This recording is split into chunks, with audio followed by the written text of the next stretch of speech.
Hello दोस्तों, स्वागत है आपका अपने YouTube चैनल बी ट्रैवलर पर। दोस्तों, आज की इस वीडियो में हम बात करेंगे नेपाल के एक बेहद ही ब्यूटीफुल से शहर काठमांडू के बारे में। इस वीडियो में हम आपको काठमांडू ट्रिप से जुड़ी हुई सभी इन्फॉर्मेशन देने की कोशिश करेंगे, जैसे आप काठमांडू कैसे जाएं, काठमांडू में ठहरने और खाने पीने की क्या व्यवस्था रहेगी, काठमांडू में आप कहां पर घूमने के लिए जा सकते हैं, काठमांडू ट्रिप को आप डे बाय डे कैसे प्लान कर सकते हैं, काठमांडू घूमने आने का बेस्ट टाइम कौन सा रहेगा, एंड मोस्ट इम्पोर्टेंट क्वेश्चन कि काठमांडू ट्रिप को कंप्लीट करने में आपका कितना खर्चा आएगा।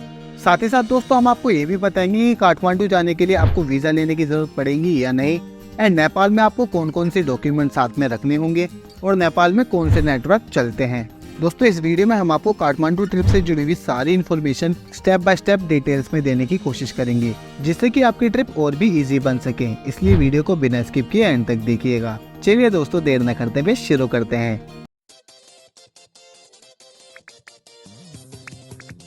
दोस्तों, काठमांडू नेपाल की राजधानी होने के साथ साथ एक बेहद ही खूबसूरत शहर भी है, जहाँ पर घूमने और देखने के लिए कई सारी फेमस जगह हैं, जैसे कि temples, monastery, historical tourist places and beautiful valleys हैं, जिसे देखने के लिए इंडिया से ही नहीं बल्कि पूरी दुनिया से टूरिस्ट आना पसंद करते हैं। एंड दोस्तों, काठमांडू में फैमिली के साथ घूमने के लिए बेस्ट प्लेसेस तो है ही, साथ ही अगर आप ट्रैकिंग के या फिर एडवेंचर के शौकीन हैं तो आपके लिए नेपाल का ये खूबसूरत शहर एकदम बेस्ट प्लेस रहेगा। बिकॉज काठमांडू में ट्रैकिंग के लिए तो फेमस टूरिस्ट प्लेसेस हैं ही, साथ ही में आप यहाँ पर कई तरह की एडवेंचर एक्टिविटीज भी कर सकते हैं। दोस्तों, काठमांडू में घूमने के लिए सबसे पहले आपको ये जानना होगा कि आप काठमांडू तक कैसे पहुँच सकते हैं।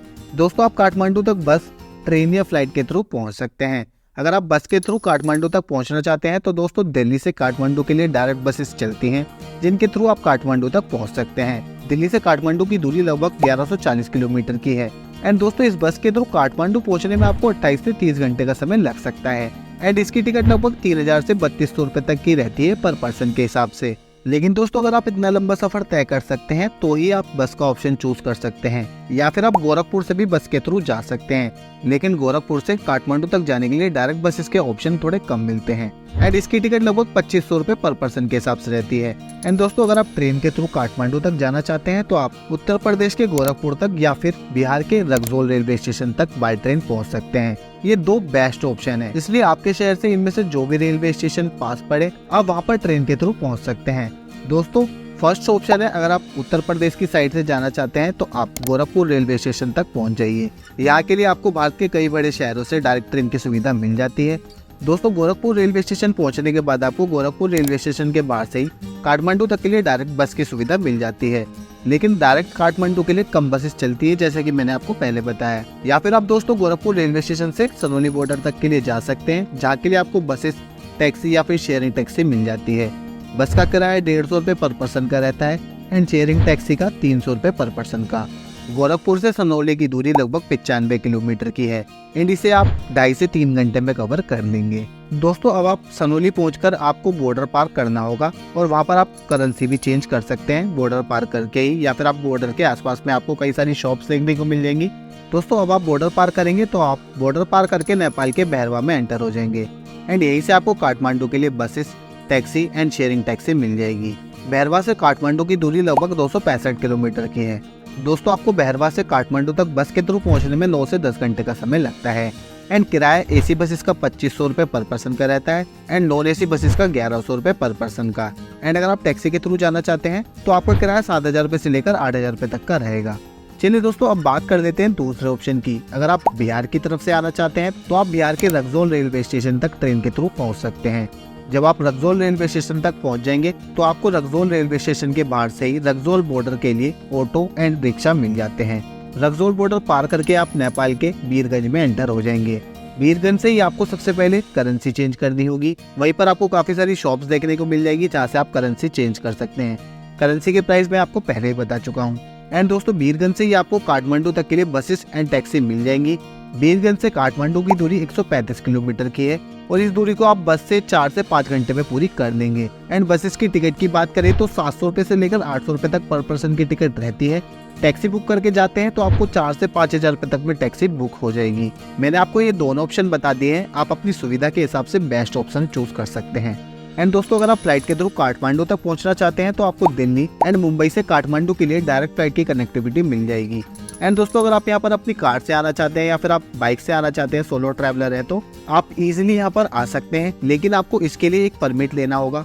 कार का परमिट पर डे का 500 रुपए तक का रहता है एंड बाइक का परमिट 150 रुपए पर डे के हिसाब से रहता है, लेकिन आपको इसे पहले ही बनवाना पड़ेगा। जितने दिन आप बाइक या फिर कार के थ्रू नेपाल में घूमने वाले हैं, आप उतने दिन का अपना परमिट बनवाकर पहले ही रख सकते हैं, जिससे कि आपको यात्रा करने के लिए कोई भी परेशानी ना हो। एंड दोस्तों एक बात का और भी ध्यान रखिएगा, नेपाल में इंडियन सिम नहीं चलती है, तो आप नेपाल बॉर्डर से ही सिम परचेज कर सकते हैं। नेपाल में आप एनसेल की सिम ले सकते हैं। ज्यादातर टूरिस्ट यहाँ पर एनसेल की सिम लेते हैं। 400 से 500 रुपए तक में आपको सिम मिल जाती है, जिसमें आपको डाटा एंड कॉलिंग दोनों मिल जाएगी। आप ट्रिप के दौरान इस सिम का यूज कर सकते हैं। तो चलिए दोस्तों, अब आप नेपाल के काठमांडू तक पहुंच जाएंगे, तो अब बात कर लेते हैं कि काठमांडू में ठहरने की व्यवस्था क्या रहेगी। दोस्तों वैसे तो आपको ठहरने के लिए काठमांडू में कई सारे होटल देखने को मिल जाएंगे एंड कई सारी धर्मशालाएं भी देखने की मिल जाएगी, लेकिन मेरे हिसाब से आप पशुपतिनाथ मंदिर के आसपास में ही या फिर ट्रैवल मार्केट के आसपास में ही होटल लीजिएगा। वहाँ पर ठहर सकते हैं आप। आपको यहाँ पर होटल एंड धर्मशाला दोनों देखने को मिल जाती है। बजटेड होटल आपको यहाँ पर 700 रुपए से लेकर 1500 रुपए तक के बीच में देखने को मिल जाते हैं। धर्मशाला आपको पशुपतिनाथ मंदिर के आसपास में मिल जाएगी, जो कि 500 रुपए तक की रहती है पर डे के हिसाब से।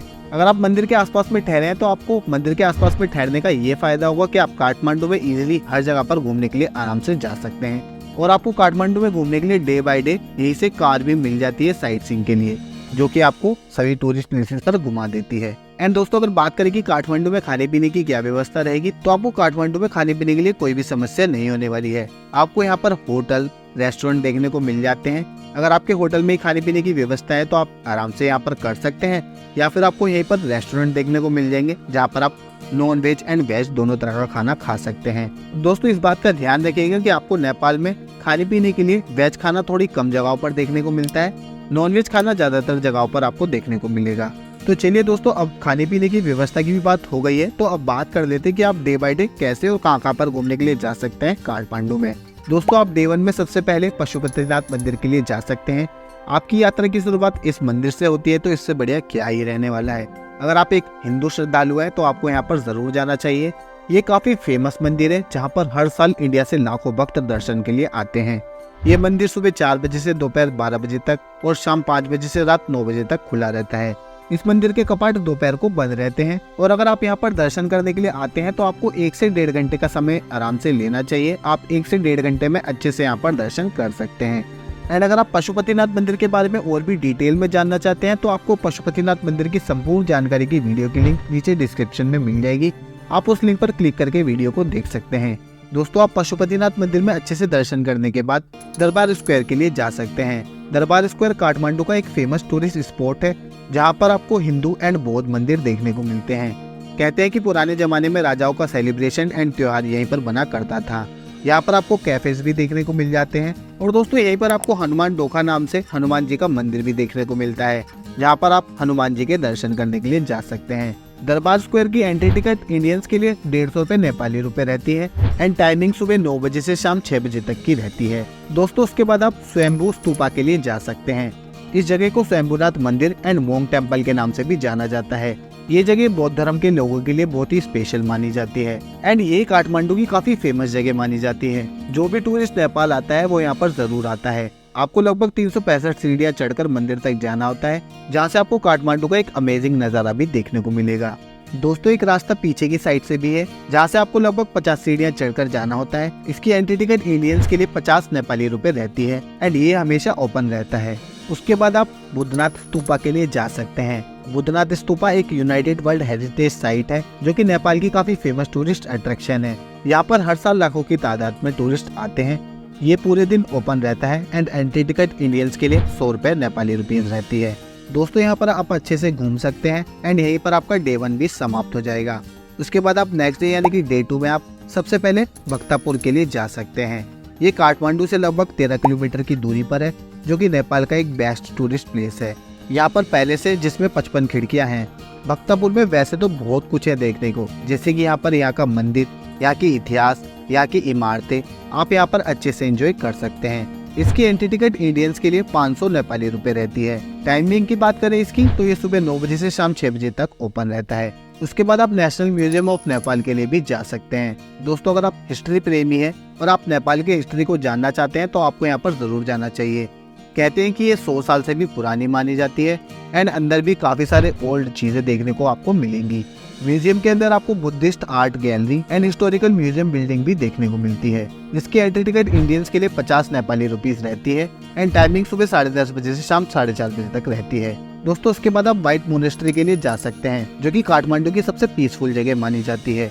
ये मोनेस्ट्री इतनी खास है कि यहाँ पर नेपाल आने वाला हर टूरिस्ट जरूर आता है। काफी अमेजिंग जगह है, आप यहाँ पर यहाँ के नज़ारे देख सकते हैं। आसपास में आपको काफी सारे नज़ारे देखने को मिलेंगे जिन्हें आप देख सकते हैं, अपने कैमरे में भी कैप्चर कर सकते हैं। खास बात यह है कि आप यहाँ पर सनराइज एंड सनसेट व्यू के नज़ारे भी देख सकते हैं। दोस्तों इसकी कोई एंट्री टिकट नहीं है एंड टाइमिंग सुबह 9 बजे से शाम 5 बजे तक रहती है। दोस्तों उसके बाद आप तोदाहा लेक के लिए जा सकते हैं, जो कि वेलीज के बीच में एक ब्यूटीफुल सी लेक है। यहाँ पर काफी पीसफुल एनवायरनमेंट आपको देखने को मिलेगा। आप इस लेक के किनारे बैठकर काफी एंजॉय कर सकते हैं, काफी अच्छा लगेगा आप यहाँ पर अगर जाएंगे तो। एंड दोस्तों यहाँ पर अच्छे से टाइम बिताने के बाद आप शाम को थेमल मार्केट में घूमने के लिए जा सकते हैं। काफी फेमस बाजार माना जाता है काठमांडू का। अगर आप यहाँ पर आए हैं तो आप यहाँ पर से अच्छी काफी सारी चीजों की शॉपिंग भी करके अपने घर के लिए ले जा सकते हैं। आप यहाँ पर अच्छे से उस शाम शॉपिंग कर लीजिए। अब आपका डे 2 भी यहीं पर समाप्त हो जाएगा। दोस्तों उसके बाद आप नेक्स्ट डे यानी कि डे 3 में आप सबसे पहले गुह्येश्वरी देवी टेम्पल के लिए जा सकते हैं। ये काफी फेमस टेम्पल है, जो कि एक शक्तिपीठ मंदिर कहा जाता है। यहाँ पर दुनिया भर से हिंदू श्रद्धालु आकर दर्शन जरूर करते हैं और जो भी पशुपतिनाथ मंदिर पर आता है, यहाँ पर यात्रा करता है, तो वो इस मंदिर में भी दर्शन करने के लिए जरूर आता है। काफी मान्यता है इस मंदिर की भी। दोस्तों आप यहाँ पर अच्छे से दर्शन करने के बाद गार्डन ऑफ ड्रीम्स के लिए जा सकते हैं, जो कि काठमांडू का सबसे ब्यूटीफुल गार्डन माना जाता है, जिसे देखने के लिए यहाँ के लोकल लोग तो आते ही हैं, साथ ही में यहाँ पर दूर दूर से टूरिस्ट इस ब्यूटीफुल गार्डन को जरूर देखने के लिए आते हैं। काफी अमेजिंग टाइम यहाँ पर आप बिता सकते हैं, काफी पीसफुल एनवायरनमेंट आपको मिलेगा, काफी खूबसूरत गार्डन है, आप यहाँ पर काफी अमेजिंग टाइम स्पेंड कर सकते हैं। इसकी एंट्री टिकट 400 नेपाली रुपीस रहती है इंडियंस के लिए एंड टाइमिंग सुबह 9 बजे से शाम 6:30 बजे तक की रहती है। तो आप यहाँ पर अच्छे से टाइम स्पेंड करने के बाद आपकी ट्रिप यहीं पर समाप्त हो जाएगी। दोस्तों मैंने आपकी 3 दिन की ट्रिप बनाई है काठमांडू में। अगर आप जल्दी सभी जगहों पर घूमना चाहते हैं तो आप आराम से 2 दिन में भी कवर कर सकते हैं, लेकिन मैंने आपको सभी प्लेसेस पर अच्छे से टाइम स्पेंड करने के लिए बताया है, तो आप यहाँ पर 3 दिन की ट्रिप बनाकर आ सकते हैं। और दोस्तों अगर आपके पास और भी समय है और भी बजट है तो आप काठमांडू से पोखरा के लिए जा सकते हैं या फिर आप जनकपुर के लिए भी जा सकते हैं। दोस्तों मेरे हिसाब से आप इस तरह से 3 दिन का ट्रिप प्लान कर सकते हैं, ये बेस्ट ऑप्शन रहेगा। और दोस्तों आप इन सभी places per day by day taxi book करके घूम सकते हैं, जिसमें आपके 1500 रुपए से 2000 रुपए तक में टैक्सी बुक हो जाएगी। आप अच्छे से यहाँ पर घूम लेंगे।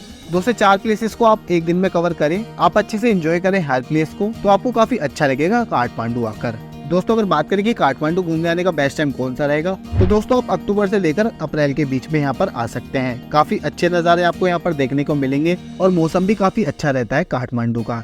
एंड दोस्तों अगर बात करें कि काठमांडू ट्रिप को कंप्लीट करने में आपका कितना खर्चा आएगा, तो इस पूरी ट्रिप को कंप्लीट करने में 2 पर्सन का खर्चा 15,000 रुपए से लेकर 16,000 रुपए तक का आएगा। दोस्तों इसमें मैंने आपके काठमांडू पहुंचने के बाद के खर्चे को इंक्लूड किया है एंड बजट टोटल के चार्जेस को इंक्लूड किया है। बाकी आपकी टिकट चार्जेस भी इसमें इंक्लूड है। अगर आप टैक्सी बुक करेंगे और सीजन के टाइम में आप यहाँ पर आएंगे तो आपके चार्जेस थोड़े अप हो सकते हैं। आप अगर सीजन के टाइम में आएंगे तो आपके बजट थोड़ा बहुत आगे पीछे हो सकता है। तो दोस्तों आज की वीडियो में बस इतना ही। आई होप आपको मेरी इस वीडियो से काठमांडू ट्रिप से जुड़ी हुई सारी इन्फॉर्मेशन डिटेल में मिली होगी।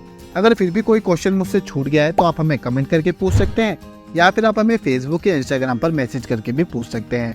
हम वहाँ पर भी आपको इसी तरह की जानकारी देते रहते हैं। आई होप आपको मेरी ये वीडियो पसंद आई हो। अगर आपको मेरी ये वीडियो पसंद आई है तो वीडियो को लाइक करें और अपने दोस्तों और परिवार के साथ वीडियो को ज़्यादा से ज़्यादा शेयर करें।